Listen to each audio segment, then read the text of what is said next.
All right, YouTube. Once again, it's Kennard Vernon Stewart here for the podcast talking Auburn football.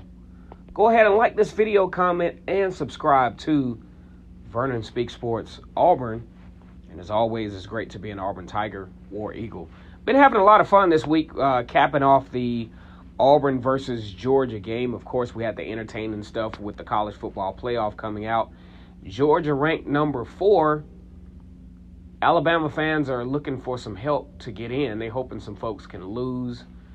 Matter of fact, they're cheering for Auburn this weekend to beat Georgia so that if by chance they beat Auburn, assuming they beat Georgia, gives them a better resume so they can sneak into the playoff like they have done in past time instead of earning it by winning. As a matter of fact, the funny part about it when you talk about Alabama fans, if other teams do the same thing, then they are rah-rahing as to why this shouldn't happen, but now they're begging for help. But it is what it is. So we talk about the Auburn versus Georgia game. Two very intriguing football teams, especially on offense. I don't think either one of these teams have found their offensive identity just yet. On the Auburn side of the football field, you talk about a team that has a senior set of offensive linemen, but they still are struggling with unforced errors. Definitely no push in the interior part of the line of scrimmage to get the running game going. They're going to be looking to get some things started, especially with one of the better defenses in the country, at least statistically, against the Georgia Bulldogs. Another big question is which version of Bo Nix is going to show up. If at least a small version of the Bo Nix that we have seen at Jordan-Hare Stadium shows up, then teamed up with Auburn's stellar defense, Auburn might have a chance. But that is yet to be seen. I think Georgia is one of the sneaky good teams in the college football arena this year. Do I think they're number 4? I don't know yet. As a matter of fact, I'll find out after Saturday. The only reason why I say that is because I don't think this Georgia team has been tested to the level that you can crown a team the number 4 team. Most of the teams they played against, not even averaging 100 yards rushing. I think the only team that was over 100 up to now is Kentucky with 200 plus. But teams can't run the ball against Georgia, so it makes them one-dimensional. And then with the skill set that these guys have, you can't be one-dimensional against a relatively elite defense in Georgia. You talk about guys like, J.R. Reed, Richard LeCounte, Eric Stokes, Monty Rice at that will linebacker position. Very athletic guy, I think, is Azeez Ulari. I hope I spelled that right. I pronounced that right. And then, you got a pretty good stable of defensive linemen for Georgia. I don't think they're Auburn caliber, but they're pretty good, especially if you become a one-dimensional offense like, say, Florida. Or I had a chance to look at the Missouri game today, which is why I think Auburn, as an offense, is going to have to – they're going to have to push the envelope here with Georgia. They're going to have to force Georgia to stop their running game. They're going to have to force Georgia to be out of their comfort zone and to test these guys down the field and also find some different mesh points that other teams haven't been able to find, because really all Georgia's had to do, they've outclassed their competition because they recruit so well. And if you look at the teams they've played, not really hard to do.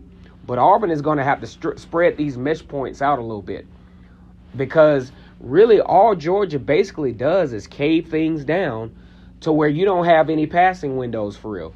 But if Auburn can really start to create some imbalance, get these guys on their heels, and really kind of get them off the typical comfort level that they've been able to enjoy most of the season, then we could have some interesting stuff happening with Georgia. Georgia's only allowed 10 points per game all year. That narrative could definitely change if Auburn is able to accentuate their diverse nature as far as talent goes. So when I look at this particular game, I look at the fact that I don't believe that Georgia has played a defense that is as diverse as Auburn. Auburn can do a whole lot with this defense. They can stop you running the ball. They can diversify their personnel to stop you if you tried to do the whole air raid thing, i.e. LSU. Then, they can blitz you, and they have such a strong defensive line. Not Joe Burrow, but Jake Fromm is not Joe Burrow. His scrambling ability is not like Joe Burrow. If you put pressure on him, you're going to sack him. So with all of that in mind, now we're at the tail end of coverage for the Deep South's oldest rivalry. And I thank you guys for tuning in, because I know I've been making videos like crazy this week. If I look at this game, I think Auburn has an opportunity here. The number 12 team in the country in the playoff ranking has an opportunity to knock off what is perceived to be the number 4 team in the college football playoff at this point. Depending on the level of victory, would give Auburn a chance to push the envelope. Nope, I don't think they're going to make the playoffs.